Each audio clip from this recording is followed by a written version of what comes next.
ગણ ગણપતિએ નમો નમઃ, શ્રી સિદ્ધિ વિનાયક નમો નમઃ, અષ્ટ વિનાયક નમો નમઃ, ગણપતિ બાપ્પા મોર્યા. તો મિત્રો, આજે આપણે વાત કરીશું ગણેશ ચોથની વિધિ અને વ્રત કથા વિશે. વ્રત વિધિ.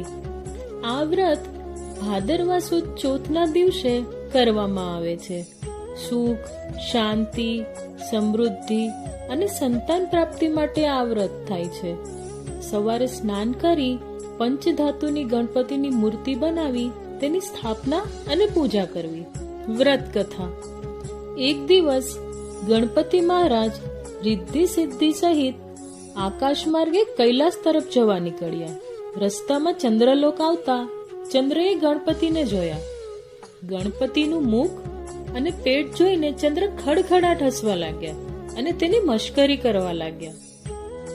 આથી ગણપતિજી ચંદ્ર પર ખૂબ ગુસ્સે થઈ ગયા અને તેને શ્રાપ આપતા બોલ્યા, ચંદ્ર, તું ખૂબ રૂપાળો છે, એની ના નથી, પણ એથી અભિમાનમાં આવી જઈ અન્યની મશ્કરી ન કરાય.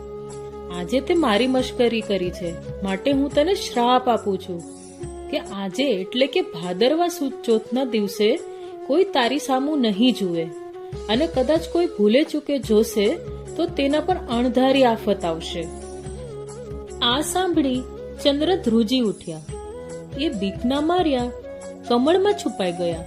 ચારે કોર અંધકાર છવાઈ જતા હાહાકાર મચી ગયો. સ્વર્ગના દેવો બ્રહ્માજી પાસે જઈ ચંદ્રના શ્રાપનું નિવારણ પૂછવા લાગ્યા. બ્રહ્માજી બોલ્યા કે ગણપતિનો શ્રાપ કદી મિથ્યા જતો નથી, છતાં પણ હું તમને એના નિવારણનો ઉપાય બતાવું છું. સાંભળો. થોડા દિવસ પછી ભાદરવો મહિનો આવશે. એ મહિનામાં સુદ એકમથી સુદ ચોથ સુધી ચંદ્રએ એ કરવાનું રહેશે કે ગણપતિની કોઈ પણ ધાતુની કે પંચધાતુની મૂર્તિ બનાવી તેની સ્થાપના કરવી. પછી વિધિવત તેની પૂજા કરવી. નૈવેદ્યમાં લાડુ ધરાવવો. સાંજે ગણપતિની મૂર્તિને વાજતે ગાજતે નદી કાંઠે લઈ જઈ જળમાં પધરાવી દેવી. આ દિવસે બ્રાહ્મણોને જમાડી યથાયોગ્ય દાન દક્ષિણા આપવામાં આવે તો ગણપતિ રીઝે અને ચંદ્રને શ્રાપમાંથી મુક્ત કરે.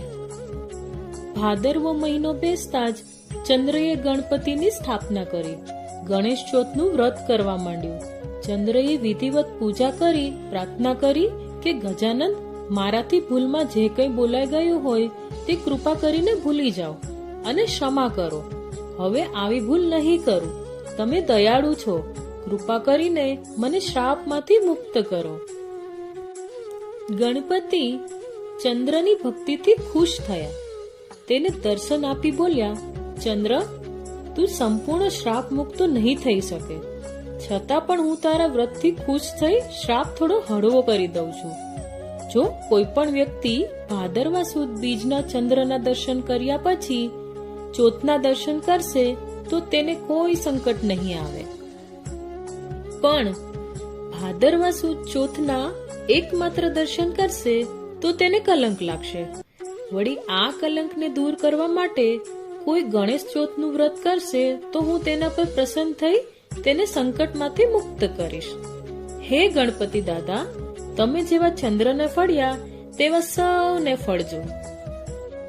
હે રિદ્ધિ સિદ્ધિના દાતા ગજાનન, ગૌરીપુત્ર ગણેશ, જેવો તમારું વ્રત અને પૂજન કરે તેનું સદાય કલ્યાણ કરજો. તો મિત્રો, આ હતી ગણેશ ચતુર્થીની પૌરાણિક કથા. જો તમને મારી ચેનલના વિડીયો પસંદ આવતા હોય તો વિડીયોને લાઈક કરી ચેનલને સબસ્ક્રાઇબ કરવાનું ભૂલતા નહીં અને બેલ આઇકન પ્રેસ કરજો, જેથી કરીને મારા દરેક નવા વિડીયોના નોટિફિકેશન તમને મળતા રહે. Thank you for watching. ફરી મળીશું એક નવા વિડીયો સાથે.